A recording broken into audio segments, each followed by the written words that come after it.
Hello everybody and welcome to my video in the Tesla series. So in today's quick video, I really wanted to emphasize on the point of why Teslas are better or more reliable. And why are they more reliable? It is because they have way fewer moving parts. And fewer moving parts are very important because fewer moving parts mean fewer repairs. And that's a big deal. That's a cost saving that's going to make you want to own an electric car because you have fewer repairs to make in your electric car should anything go wrong. And of course, the more moving parts you have, the more likely things break. The more likely things break because uh, so many things have to go right when you have a lot of moving parts.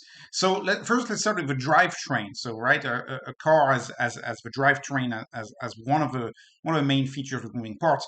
Tesla's drivetrain has only about 20 moving parts, while a conventional car is more than 200.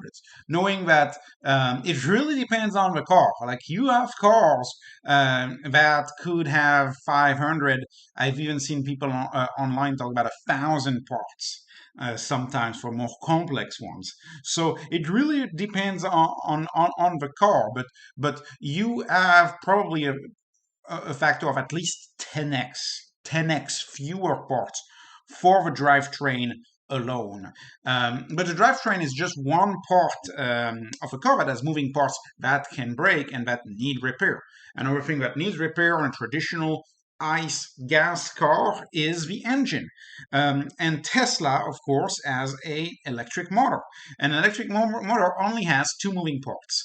And since Teslas use single speed transmission for most of their for their Teslas, since they use that, there's no gears, there's no shifting of gears and changing of speeds or anything like that on Teslas.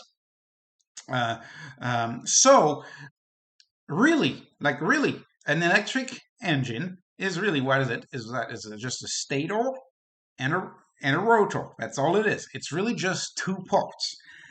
So the drivetrain, about 10x moving parts.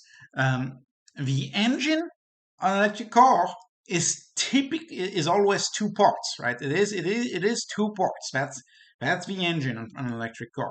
On a gas car, though, well, it's really tough to tell, but this is an example of a typical four-cylinder engine from a fellow YouTuber here. And actually, I suggest you look at that video. It's pretty darn complex, and you understand how things can go wrong in that everything has to be fitted and tightened properly. But based on my count of different breakouts of moving parts, it's between 50 and 100 moving parts on a gas engine. So again, many more opportunities for things to go wrong in a gas engine. As Elon Musk says, the best part is no part, right? If you can have as few moving parts as possible, you're going to have less failure, and this is again a very big deal. Um, Again, why is this a big deal? Look at those costs. I suggest you pause the video and look at how much replacing things on a traditional car costs. This is all costs that add up that Teslas don't have. What if you have to? What if you have to get your transmission done on your car? Could be $4,000. Replacing an engine, depending on that, could be $7,000. And again, you never hope that you have to replace that, but as your car gets old, you may have to because of all of the moving parts. Teslas, for most of these, they don't have. Most of these items they don't have. And when it comes to the engine is just two parts. So therefore, it is way less likely to break, which makes Teslas the more appealing for buyers, and which is why I believe Tesla is better and why I believe Teslas are going to win. Tesla's low count of moving parts is yet another 0 to 1 improvement for Tesla.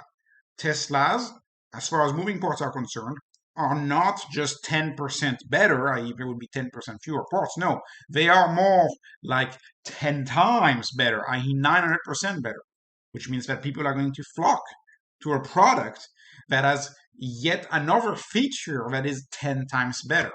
And actually, depending on which car you compare a Teslas to, it could be as much as 100 times better. So that's yet another reason why Teslas are better in a strict order of magnitude 0 to 1 cents. There's between 10 times and 100 times fewer ports, which is a big deal, and it's going to be a big cost savings. So again, thank you so much for watching. This was just entertainment and edutainment, not investment advice. This is part of my bigger series of evergreen videos where I unpack each argument of my broad Tesla thesis videos. If you like this video, don't forget to like and subscribe, and you can follow me at Beat the Denominator on Twitter. And thanks for watching, and have a great day. Thank you.